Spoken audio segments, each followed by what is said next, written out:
नमस्कार दोस्तों, और आपका स्वागत है आयुष टीवी के हिंदी दिनचरी सीरीज सेगमेंट में। मैं हूं डॉक्टर शरद कुलकर्णी। पिछले वीडियो में हमने दंत धावन के बारे में चर्चा किया था। आशा करता हूं कि आपको सब क्लैरिफाई हो चुका है, या कुछ भी डाउट है, शंका है तो आप कमेंट कीजिए। इस वीडियो में हम बात करेंगे टंग स्क्रैपिंग या जिह्वा निर्लेकन या जीबी के बारे में। तो टंग क्लीनिंग एक इम्पॉर्टेंट पार्ट है दिनचरी का। वो हमें किस चीज़ से करना चाहिए, कैसे करना चाहिए, और अगर अच्छी तरह से हम करते हैं उसको तो उससे क्या हमें बेनिफिट्स या लाभ मिलेंगे। तो सबसे पहले योग रत्नाकर में बताते हैं कि ये जिह्वा निर्लेखन करने के लिए जो वस्तुएं हम यूज़ करते हैं वो चांदी के हो सकते हैं, है ना, या तो गोल्ड के हो सकते हैं, या तो सिल्वर के हो सकते हैं, या तो मेटल के हो सकते हैं। तो आजकल हम जो यूज़ करते हैं वो स्टील के होते हैं। हालांकि सिल्वर और गोल्ड के टंग क्लीनिंग इक्विपमेंट्स तो आजकल है नहीं। जिसको भी वो अफोर्डेबल लगते हैं वो डेफिनेटली उसको बना सकते हैं, उससे बेनिफिट्स भी ज़्यादा रहेंगे। बट वो कंपल्शन नहीं है। स्टील का जो है वो भी हम यूज़ कर सकते हैं, या फाइबर का है जो नॉन प्लास्टिक मटेरियल है वो भी हम डेफिनेटली यूज़ कर सकते हैं। जिह्वा निर्लेखन के बारे में ऐसा बताया गया है कि वो जितना सॉफ्टर साइड हो वो उतना अच्छा है, ताकि हमारे जीभ को या टंग को इंजुरी ना हो। तो क्लीनिंग भी ऐसा करना चाहिए। बहुत सारे लोग अर्जेंसी में बहुत ज़ोर से टंग क्लीनिंग स्क्रैपिंग कर लेते हैं, तो ऐसे करने से बहुत हानियाँ हो सकती हैं। स्पेशली टेस्ट बड्स जो है हमारे वो डैमेज हो सकते हैं, या जीभ जो है वो कट सकता है, वहाँ ब्लीडिंग बहुत ज़्यादा हो जाएगा, क्योंकि टंग में ब्लड सप्लाई जो है बहुत ज़्यादा रहता है, होठों में, टंग में, या हमारे नोज़ के टिप में, नाक में। ये यहाँ पे थोड़ा भी अगर इंजरी हो जाता है तो ब्लीडिंग बहुत ज़्यादा होता है। तो इसलिए वो ध्यानपूर्वक, अगेन माइंडफुल, है ना, तो शांति से अगर वो जिह्वा निर्लेखन और दंत धावन कर रहे हैं तो सिर्फ उतना ही करना है। यहाँ पे वो टंग स्क्रैप करते हुए अगर वो मोबाइल में है या ईयरफोन लगा के अगर वो बात कर रहे हैं तो ऐसा नहीं करना चाहिए करके दिनचरी सेगमेंट में क्लियरली हमने देखा है और सुना भी है।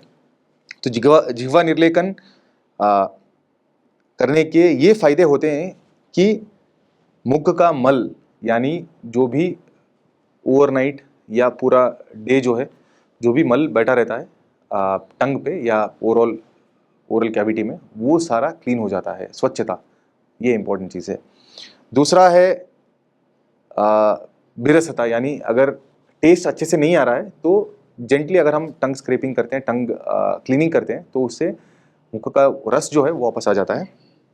और गंध, यानी अगर हेलिटोसिस जो बोलते हैं हम, बैड टेस्ट ऐसा जो लग रहा है या बैड ब्रेथ जो है वो आ रहा है, तो वो ठीक तरह से अगर हम टंग को क्लीनिंग कर रहे हैं तो उससे वो कम हो जाता है या निकल जाता है।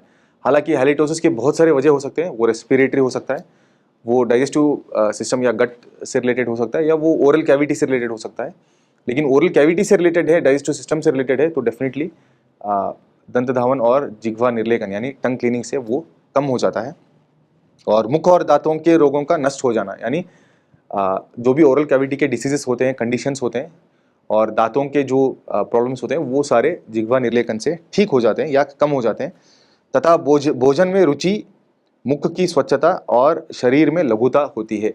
भोजन में रुचि मैं दंत धावन में भी ये बोल चुका हूँ, उस प्रकरण में भी योग रत्नाकर ने क्लियरली बताया है कि ओरल कैविटी का हाइजीन जो है वो टेस्ट या रुचि जो हम बोलते हैं उसको डायरेक्टली प्रोपोर्शनल है। जितना हमारा ओरल कैविटी क्लीन है, हाइजीन है, उतना ही भोजन में रुचि या टेस्टफुलनेस रहेगा।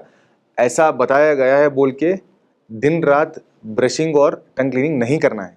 वो भी मैंने बताया है कि limitation is the key, balance is the key, वो करना ज़रूरी है।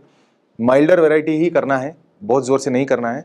वरना किसी किसी को अगर गर्दन में दर्द है, किसी किसी को अगर गर्दन में कैच हुआ है मसल, तो वो टंग स्क्रैपिंग जो है अवॉइड करना चाहिए जब तक वो ठीक ना हो जाए, वरना ये बढ़ सकता है। नेक पेन जो है या किसी कारणवशात नेक में कैच है, पेन है, स्प्रेन है, तो वो जिह्वा निर्लेखन को अवॉइड करना अच्छा रहता है।